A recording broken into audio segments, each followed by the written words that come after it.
ጤና ይስጥልን ክቡራትና ክቡራን አድማጮች እንደምን አደራችሁ።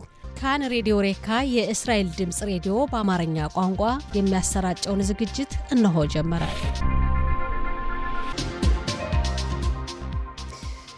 ጤና ይስጥልን ክቡራትና ክቡራን አድማጮቻችን እንደምን አደራችሁ።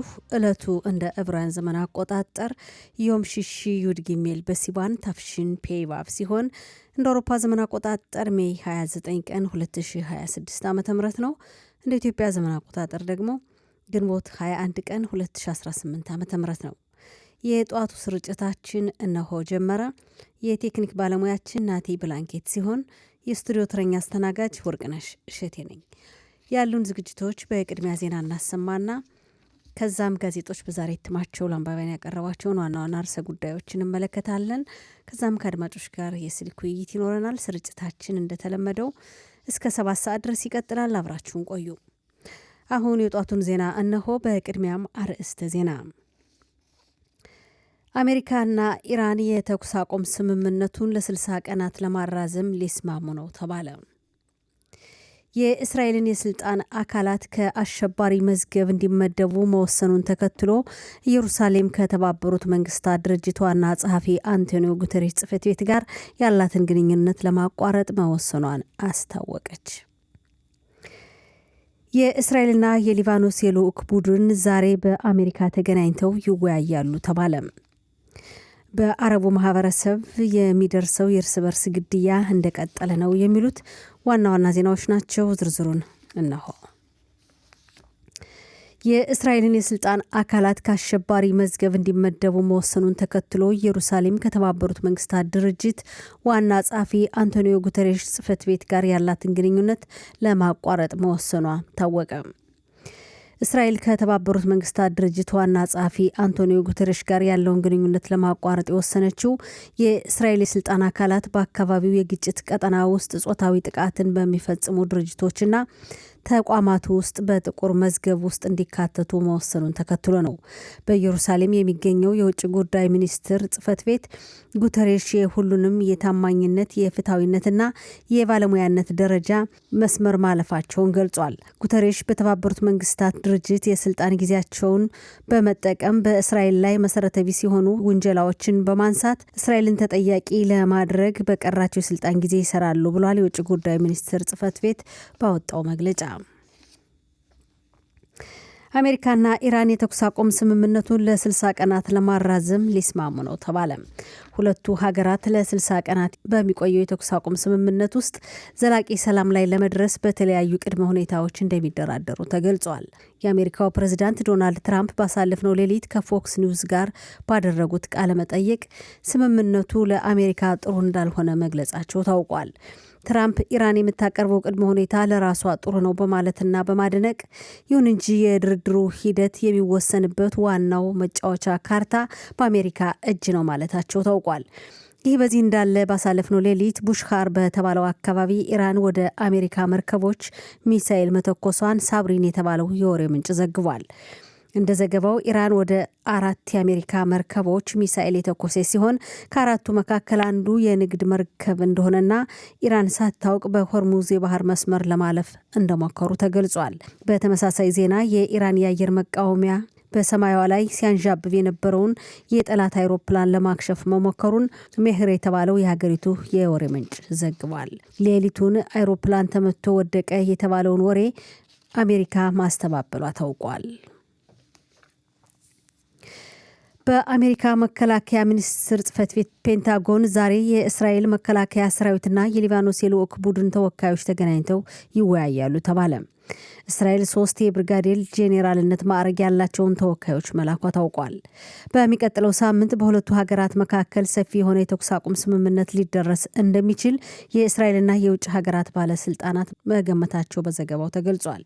በእስራኤል በኩል በደቡብ ሊባኖስ እስከተወሰነው መስመር የመከላከያ ሰራዊቱ እንቅስቃሴውን የሚቀጥል መሆኑ እየተገለጸ ነው። በአረቡ ማህበረሰብ የሚካሄደው የእርስ በርስ ግድያ እንደቀጠለ ነው። ባሳለፍነው ሌሊት ክፋር ካሳም በተባለው መኖሪያ ሰፈር በ45 ዓመት የዕድሜ ክልል የምትገኝ ሴት በጥይት ተኩስ መኪናዋ ውስጥ ተገድላ መገኘቷ ታውቋል። የማጌን ዳቪድ አዶም አስቸኳይ የሕክምና እርዳታ ሰጪ ቡድን በቦታው ተገኝቶ መሞቷን ያረጋገጠ ሲሆን ፖሊስ የሟቿን በ17 ዓመት የዕድሜ ክልል የሚገኝ ልጇንና በግድያው ተባባሪ ናቸው ተብለው የተጠረጠሩ ቅርብ ቤተሰቦቿን በቁጥጥር ስር መዋሉ ታውቋል። 2026 ዓ.ም ከገባ አንስቶ እስካሁን በአረቡ ማህበረሰብ በሚደርሰው እርስ በርስ ግድያ 117 ሰዎች መሞታቸው ታውቋል።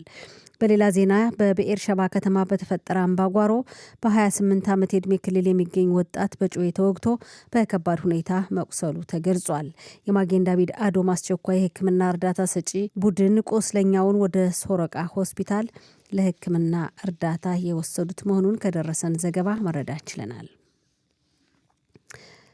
የኦስትሪያ ፍርድ ቤት ከ2 ዓመታት በፊት በቬና በነበረው የታይሎር ስዊፍት ኮንሰርት ላይ የሽብር ጥቃት ሊያደርስ በነበረው በራንኤ የ15 ዓመት የእስራት ቅጣት ፈረደበት ተባለ። የተፈረደበት ወጣት በ21 ዓመት የዕድሜ ክልል የሚገኝ ሲሆን በቬና በተዘጋጀው ኮንሰርት የሽብር ጥቃት ለማድረስ አቅዶ እንደነበር ተገልጿል። በመጨረሻም የአየር ንብረት ትንበያ። ዛሬ የአየሩ ጸባይ ከሰነበተው ጋር ተመሳሳይ ነው። ነገ ቅዳሜና ከነገ ወዲያ እሁድ የሙቀቱ መጠን ደረጃ በደረጃ እየጨመረ እንደሚሄድ የአየር ንብረት ትንበያ ባለሙያዎች ከላኩልን ዘገባ መረዳት ችለናል። የዛሬው ቀን የሙቀት መጠን በዲግሪ ሴንቲግሬድ በኢየሩሳሌምና በሀይፋ 24፣ በቴል አቪቭ 25፣ በብኤር ሸባ 28፣ በኢላትና አካባቢዋ 35 ዲግሪ ሴንቲግሬድ ይደርሳል። አድማጮቻችን ዜናው አበቃ። ወደሚቀጥለው ዝግጅት ለማለፍ ሙዚቃ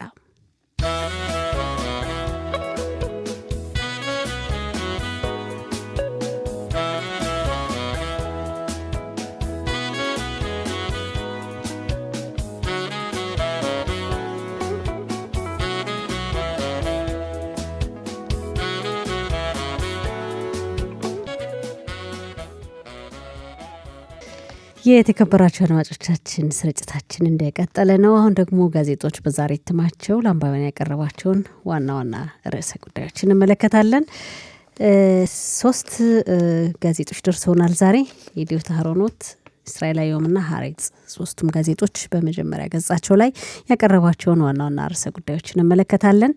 የዲዮታ ሀሮኖትን ስንመለከት በመጀመሪያ ገጹ ላይ ትኩረት ከሰጠባቸው ርዕሰ ጉዳዮች መካከል አሜሪካና ኢራን የተኩስ አቁም ስምምነቱን ለ60 ቀናት ለማራዘም መግባባት ላይ ደረሱ፣ ተስማሙ ይላል።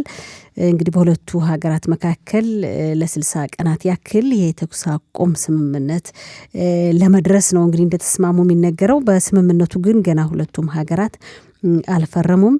የአሜሪካው ፕሬዝዳንት ዶናልድ ትራምፕ የቀረበውን ሀሳብ በደንብ እስክረዳ ወይ ላስብበት የተወሰኑ ቀናትን እፈልጋለሁ ውሳኔ ላይ ለመድረስ ማለታቸው ተገልጿል። ለትራምፕ ያው የተወሰነ ቀናት እንደጠየቁ ውሳኔ መጨረሻ ውሳኔ ላይ ለመድረስ የተወሰኑ ቀናትን ጠይቀዋል ይላል። እንግዲህ ሁለቱ ሀገራት ለ60 ቀናት በሚቆይ የተኩስ አቁም ስምምነት ዘላቂ ስምምነት ላይ ለመድረስ በተለያዩ ሀሳቦች በተለያዩ ቅድመ ሁኔታዎች ለመወያየት ተስማምተዋል። ያው ስምምነቱ በሁለቱ ሀገራት በኩል ገና የመጨረሻ ፊርማ አልደረሰም፣ አልፈረሙም። ግን ያለው ሁኔታ ያው ከዚህ በፊት በቀረቡ ቅድመ ሁኔታዎች ኢራን የምታቀርባቸው አሜሪካ የምታቀርባቸው ቅድመ ሁኔታዎች አሉ።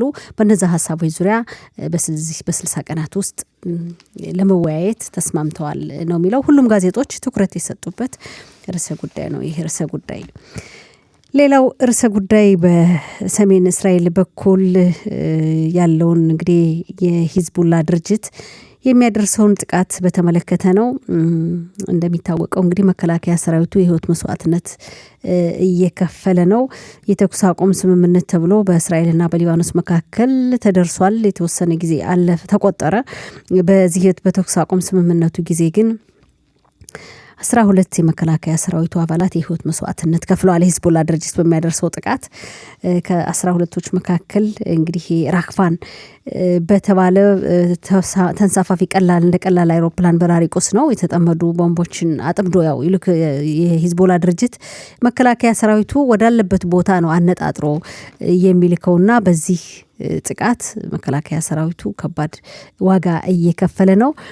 ከትናንት ወዲያ በዚህ ጥቃት የህይወት መስዋዕትነት የከፈለችው የ50 አለቃ ሮቴም ያናይ ትናንት የቀብር ስነስርዓቷ ተፈጽሟል። በጣም በሚያሳዝን ሁኔታ ቤተሰቦቿ የአስከሬኑ አጥር ላይ በእስራኤል ሰንደቅ ዓላማ በተሸፈነ የአስከሬኑ ሳጥን ላይ ተደፍተው በሚያሳይ ፎቶግራፍ ተደግፎ ወንድሞቿ፣ አባቷ፣ ወላጆቿ በጣም ፎቶግራፉ ልብ ይሰብራል። በዚህ ሁኔታ ቀርቧል። ያው በደቡብ ሊባኖስን በሚያዋስነው የእስራኤል ድንበር በሰሜን እስራኤል አካባቢ ናሸኪት የጦር መሳሪያ ተቆጣጣሪ ነበረች። ይህ ራክፋን የተባለው ሂዝቦላ ድርጅት የሚልከው ቦምብ የተጠመደበት መሳሪያ ሲላክ ወደ መከላከያ ክፍል ለመግባት እየሮጠች እያለ ሳደርስ ነው የተጎዳችውና ህይወቷ ያለፈው። ትናንት የቀብር ስነ ስርዓቷ ተፈጽሟል። እንግዲህ በርካቶች ናቸው በ19 ዓመት በ20 ዓመት የዕድሜ ክልል የሚገኙ የመከላከያ ሰራዊቱ አባላት በዚህ ጥቃት የህይወት መስዋዕትነት የከፈሉት። ይሄን የሚመለከት ሰፊ ዘገባ ቀርቧል። ይህ ዘገባም በሁሉም ጋዜጦች ትኩረት የተሰጠበት ርዕሰ ጉዳይ ነው። ሌላው የዲዮታ አህሮኖት ላይ የምናየውና ለየት ያለው ዜና ርዕሰ ጉዳይ በሐማስ እጅ ተጠልፎ ከ2 ዓመት በኋላ ወደ እስራኤል የተመለሰው ሮም ብራቭልስኪ እናስታውሰዋለን ሁላችንም። ሮም እንግዲህ መጨረሻ ላይ ከተለቀቁት በሐማስ ተጠልፈው የነበሩ እስራኤላውያን መካከል አንዱ ነው። የሐማስ ድርጅት በተለያየ ጊዜ የሮምን ፎቶግራፍ ይለቅ ነበር። የተቀረጸ ቪዲዮ፣ ምስል፣ ፎቶግራፍና ሮም በጣም በሚያሳዝን ሁኔታ ይህን ፎቶግራፍ ሁሉም ሰው ዓለም አቀፉ ማህበረሰብም እኛም እናስታውሰዋለን። አጽሙ ብቻ ቀርቶ መቃብሩን እየቆፈረ ዋሻ ውስጥ የሐማስ ዋሻ ውስጥ ጋዛ ሰርጥ ውስጥ መቃብሩን ሲቆፍር የሚያሳይ ፎቶግራፍ የራሱ መቃብር አጥንቱ እየተቆጠረ አጽሙ ብቻ ቀርቶ ከወገቡ በላይ እርቃኑን ሆኖ የሚያሳይ ፎቶግራፍ ተቀምጦም የተለያዩ ፎቶግራፎችን ይለቅ ነበር ሐማስ እና በጣም በሚያሳዝን ሁኔታ በኋላ በህይወት ሲመለስ በሚገርም ሁኔታ ለማመን ይከባድ ነበር። በህይወት ተመልሷል። ሮም ብራቭልስኪ እሱ እንግዲህ ከተለቀቀ በኋላ አዲስ ህይወት ጀምሯል ይላል። በጣም ደስ በሚል ሁኔታ ፍቅረኛ ይዘው ለ8 ወራት ያክል ከፍቅረኛው ጋር ነው ሮም አዲስ ህይወት ጀምሯል ይላልና እየሳቀ ነው። በጣም ደስ በሚል ፈገግታ ከፍቅረኛው ጋር ሆኖ በተነሳው ፎቶግራፍ ተደግፎ ስለሱ የቀረበ ዘገባ አለና አዲስ ህይወት እንግዲህ ከዛ ሞት ላይ ጣረ ሞት ላይ የነበረ በሐማስ እጅ እያለ በዛ ሁኔታ የነበረ ልጅ ነው። አሁን ደግሞ ሌላ ሰው ነው ፎቶግራፍ ላይ ሲታይና በጣም ደስ ይላል። የሮም አዲስ ህይወት በማለት ለማንኛውም በዚህ ደስ በሚል ፎቶግራፍ ተደግፎ ስለሱ የቀረበ ዘገባ አለ። ይሄ ነው የዲዮታ አህሮኖት ላይ የቀረበው። ሌላው ርዕሰ ጉዳይ ወደ ሌሎች ጋዜጦች ስናልፍ የሚቀጥለው ጋዜጣ እስራኤል አየሁም ነው። እስራኤል አየሁም የሊባኖስ እስራኤል በደቡብ ሊባኖስ ልትቆይ ትችላለች፣ በአካባቢው ለእስራኤል በሚያሰጋ ሁኔታ በጣም ፈጣንና አስቸኳይ አደጋ ይደርሳል ተብሎ በሚታሰብበት አካባቢ ይቆያል መከላከያ ሰራዊቱ። ይሄም እንግዲህ ያለውን ዛቻና ስጋት ለመከላከል ሲባል ነው። እንግዲህ ሰሜን እስራኤልን በሚያዋስነው የሊባኖስ ድንበር እንደሚታወቀው ሂዝቦላ ድርጅት ከፍተኛ ጥቃት ለመፈጸም በአካባቢው ሰርጎ ለመግባት የተለያዩ እቅዶች እንዳሉት አሁን መከላከያ ሰራዊቱ በሚያደርገው እንቅስቃሴ የተለያዩ የሽብር መሰረተ ልማቶችን ሰርቶ እንደነበረ በአካባቢው ሰርጎ ለመግባት የገሊላን አካባቢ ለመቆጣጠር የሂዝቦላ ድርጅት እቅድ እንደነበረው መረጃዎች ይገኛሉ፣ ይታያል። እንዲህ አይነት ስጋቶችን አሉ ተብሎ በሚጠረጠሩባቸው አካባቢዎች ይህን ስጋት ለመከላከል የእስራኤል መከላከያ ሰራዊት ሊቆይ ይችላል በዛ አካባቢ የሚል ርዕሰ ጉዳይ አቅርቧል። እስራኤል አየሁም ሌላው የ50 አለቃ ሮቴም ያናይን ፎቶግራፍን በማስደገፍ እንደዚሁ ትናንት የቀብር ስነ ስርዓቷ ተፈጽሟል። ነፍስ ይማር። ስለሷም የቀረበ ዘገባ አለ። ሌላው የአሜሪካና የኢራን ተደራዳሪ የልዑክ ቡድን ስምምነት ላይ ለመድረስ ተግባቡ ይላል። ስምምነቱ እንግዲህ ለ60 ቀናት የሚቆይ የተኩስ አቁም ስምምነት ላይ ለመድረስ ነው። የተኩስ አቁም ስምምነቱን ለ60 ቀናት ለማራዘምና በዚህ ጊዜ ግን በተለያዩ ርዕሰ ጉዳዮች ይወያያሉ ተብሎ ይጠበቃል። በኢራን የኒውክሌር ጦር መሳሪያ ግንባታ ዙሪያ ይሄ አንዱ ርዕስ ነው። በኢራን ውስጥ ከዚህ በፊት ኢራን ያብላላችሁ ከ400 ኪሎ ግራም በላይ የሆነ የኡራኒየም መጠን እሱም እንደዚሁ ከኢራን እንዲወጣ ወይም እንዲወድም በኢራን በኩል ደግሞ የሆርሙዝ ባህር እንዲከፈትና አሜሪካ በኢራን የባህር ወደቦች ላይ የጣለችውን እንቅስቃሴ እገዳ ሁሉ እንድታነሳ በኢራን ላይ በተጣለባት የተለያዩ ማዕቀቦች ስር ያው ኢራን በጣም በርካታ ገንዘብ እንዳታንቀሳቀስ ታግዶባታል። ያም እንዲለቀቅላት በሚሉትና በተለያዩ ርዕሰ ሀሳቦች ያው ድርድር ስምምነት ላይ ለመድረስ ድርድሩ ይካሄዳል ተብሎ ይጠበቃል።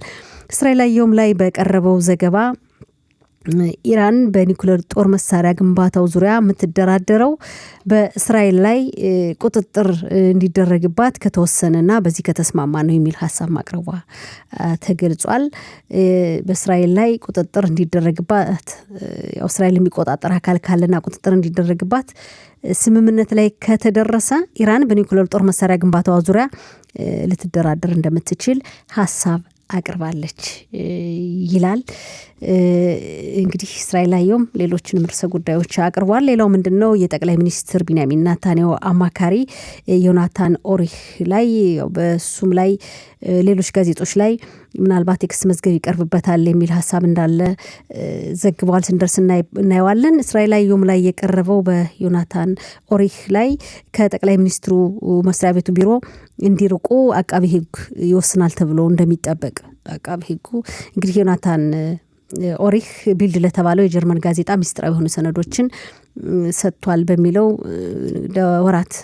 ከወራትም ይመስለኛል በቀረበው አወዛጋቢ ጉዳይ እንግዲህ አንዱ ስሙ የሚጠቀስና በምርመራ እየተካሄደበት የሚገኝ የጠቅላይ ሚኒስትሩ የቅርብ ሰው ወይም አማካሪ ነው። ከዚህ ጋር ተያይዞ ከጠቅላይ ሚኒስትሩ ቢሮ ሊርቅ እንደሚችላል አቃቢ ሕግ ሊወስን ይችላል ተብሎ እንደሚጠበቅ የቀረበ ዘገባ አለ። ሌላው በሰማሪያ አካባቢ በይሁዳና በሰማሪያ አካባቢ 18 አዳዲስ ሰፈሮች ይሰራሉ ተብሎ እንደሚጠበቅና ይህን የሚያሳይ ካርታ በማቅረብ በማፓ ወይም ካርታ ፎቶግራፍ በተደገፈ የቀረበ ዘገባ አለ። በሰማሪያ አካባቢ 18 መኖሪያ ሰፈሮች እንደሚሰሩ። ወደሚቀጥለው ጋዜጣ ስናልፍ ሀሬጽ ነው። ሀሬጽ በመጀመሪያ ገጹ ላይ በአሜሪካና በኢራን መካከል ለ60 ቀናት የተኩስ አቁም ስምምነት ለመድረስ መስማማታቸውን ዘግቧል። ሀሬጽም በምንም እንኳን በአሜሪካና በኢራን መካከል ለ60 ቀናት የተኩስ አቁም ስምምነት ለመድረስ ያው ሊደርሳሉ ተብሎ ቢጠበቅም ይፈርማሉ ተብሎ እየተጠበቀ ቢሆንም በእስራኤል በኩል ግን የእስራኤል መከላከያ ሰራዊት ለጦርነት እየተዘጋጀ ነው ይላል። እንግዲህ እስራኤል መከላከያ ሰራዊት ባልታሰበ ሁኔታ ያለምንም ቅድመ ማስጠንቀቂያ ምናልባት በኢራን ላይ 3ኛው ዙር ጦርነት ይከፈታል በሚል ቅድመ ዝግጅት እያደረገ ነው ይላል። ያው ይህ ዘገባ ትናንት ጀምሮ ነበር፣ ዛሬም ሀሬጽ ላይ ቀርቧል። እንግዲህ በእስራኤል በኩል በኢራን ላይ ለ3ኛ ዙር ጦርነት ያለ ቅድመ ማስጠንቀቂያ እንግዲህ ድንገት ይነሳል በሚል ዝግጅት እየተደረገ መሆኑ ተገልጿል። ይህ 50 አለቃ ሮቴሚያና የቀብር ስነስርዓት የሚመለከት እንግዲህ ተመሳሳይ ፎቶግራፍ ነው። አስከሬኗ ላይ በእስራኤል ሰንደቅ ዓላማ በተሸፈነ አስከሬኗ ላይ ቤተሰቦቿ አስከሬኑ ላይ ተደፍተው እያለቀሱ በሚያሳይ ፎቶግራፍ የቀረበ ዘገባ አለ። ነፍስ ይማር። ሮቴሚያናይ በሰሜን እስራኤልና ደቡብ ሊባኖስን በሚያዋስነው ድንበር ኃላፊነቷን እየተወጣች እያለ ነው እንግዲህ በሂዝቦላ ድርጅት በተኮሰው ራፍሃን የህይወት መስዋዕትነት የከፈለች ነፍስ ይማር። ሌላው ምስጢራዊ ሰነዶች ይላል። እንግዲህ ምስጢራዊ ሰነዶችና ስልክ ከክፍል ይሄ ደግሞ በፕሬዝዳንቱ ቤት ነው። ከፕሬዝዳንቱ መስሪያ ቤት በሚስጥር ወጥተዋል የሚል መረጃ መውጣቱንና ይህን የሚመለከት ዘገባ አቅርቧል። ጋዜጣው በውስጥ ገጹ በሰፊ የተመለከተው ርዕሰ ጉዳይ ነው። ሀሬጽ ያቀረበው ዘገባ አለ። ሌላው ስለ ጥቅምት 7ቱ ጥቃት ጥቅምት 7 2023 ዓ.ም ጥቅምት 7 ቀን ስለደረሰው ጥቃት የቀረበ ዘገባ አለ። 13 ምልክቶች ታይተዋል ጥቃቱ ከመድረሱ በፊት። በዛው ሌሊትም ቀደም ብሎ ጥቃቱ በደረሰበት ሌሊት እንግዲህ ጠዋት ጥቅምት 7 ቀን 6 ሰዓት ከ29 ደቂቃ ጀምሮ ነው ጥቃቱ እንደደረሰ የሚታወቀው። ግን ከዛ በፊትም ቀደም ብሎ ሌሊቱን የተለያዩ ምልክቶች ሲታይ ነበር። ከዛ በፊት በአካባቢው የነበሩ ሴት ወታደሮች ያርቀው የሚመለከቱ አካባቢውን እንቅስቃሴ ማማ ላይ ሆነው እነሱም ለመከላከያ ሰራዊቱ ለኃላፊዎቻቸው ለአዛዦች የሚያስታውቁት የሚሰጡት መረጃ ነበር። የተለያዩ እንቅስቃሴዎች ነበሩ። የሐማስ ሚስጥራዊ ንግግር በአካባቢው ስጋት እንደነበር ምልክቶች ነበሩ የሚል ዘገባ አቅርቧል። በሰፊው ነው ይሄ ዘገባም በውስጥ ገጹ የቀረበው ሀሬጽ። ይሄ ነው አንዱ ርዕሰ ጉዳይ። ሌላው የጠቅላይ ሚኒስትሩ ቅርብ አማካሪ ዮናታን ኦሪህን የሚመለከት ነው። በቅርቡ ምናልባት እንግዲህ ያው ሚስጥራዊ ሰነድ ቢልድ ለተባለው የጀርመን ጋዜጣ ቢልድ ለተባለው የጀርመን ጋዜጣ ሰጥቷል በሚል በቅርቡ ክስ ሊቀርብበት የክስ መዝገብ ሊቀርብበት ይችላል ተብሎ እንደሚታሰብ ሆን ተብሎ ነው እንግዲህ ክስ መዝገቡ ላይ ሊቀርብ የሚችለው ሆን ብሎ የሀገርን ደህንነት ለመጉዳት ወይም የሀገርን ደህንነት ሊጎዱ የሚችሉ ሚስጥራዊ ሰነዶችን ለዚህ ቢልድ ለተባለው ጋዜጣ ሰጥቷል በሚል ክስ መዝገብ ሊቀርብበት ይችላል ተብሎ እንደሚጠበቅ በዮናታን ኦሪህ ጠቅላይ ሚኒስትሩ ቅርብ አማካሪ ላይ ይህ ነው አንዱ ዘገባ። ሌላው ሰሞኑን ያው እንግዲህ በእስራኤል ሀገር በአረቡ ማህበረሰብ በአጠቃላይ በእስራኤል ማህበረሰብ በተለያየ ጊዜ የተለያዩ ግድያዎች ይፈጸማሉ። በሚያሳዝን ሁኔታ ባሳለፍነው ሳምንት ባልና ሚስት ተገድለው ተገኝተዋል የተባለው እንግዲህ በግድያው አጥፍቶ መጥፋት ተብሎ ነበር። ግን ከዛ በኋላ ፖሊስ ባካሄደው ጥልቅ ምርመራ ሁኔታው ምናልባት ሆን ተብሎ በዘረኝነት በዘር ሳይሆን አይቀርም የሚሉ መረጃዎች እየወጡ መሆናቸውና በዚህም ተጠርጣሪዎች እየተያዙ መሆናቸው ተገልጿል። የ17 ዓመት በ17 ዓመት የዕድሜ ክልል የሚገኝ ወጣት እንግዲህ ታዳጊ ወጣት ነው። 17 ዓመት የሉድ ከተማ ኗሪ በተጠርጥሮ ተይዟል። የተገደሉት አስከሬናቸው እንግዲህ የተገኘው ባልና ሚስት ወይም ጥንዶች ሮስሎና ኦልጋ ይባላሉ። አጥፍቶ መጥፋት ተብሎ ነበር። ግን ያው ምናልባት እንግዲህ ሆን ተብሎ በዘረኝነት ሳይሆን አይቀርም ጥርጣሬውን የሚያጎሉ የተለያዩ መረጃዎች እየተገኙ ነው። ተጠርጣሪዎችን በቁጥጥር ስር እየዋሉ ነው። በቁጥጥር ስር ከዋሉ ተጠርጣሪዎች መካከል በ17 ዓመት የዕድሜ ክልል የሚገኝ የሉድ ከተማ ኗሪ በቁጥጥር ስር ውሏል የሚል ዘገባ አቅርቧል ሀሬጽ። ጋዜጦች ከሞላ ጎደል በዛሬ እትማቸው ለአንባቢያን ያቀረቧቸው ዋና ዋና ርዕሰ ጉዳዮች ይህን ይመስላሉ። አድማጮቻችን፣ ስርጭታችን ይቀጥላል። አብራችሁን ቆዩ።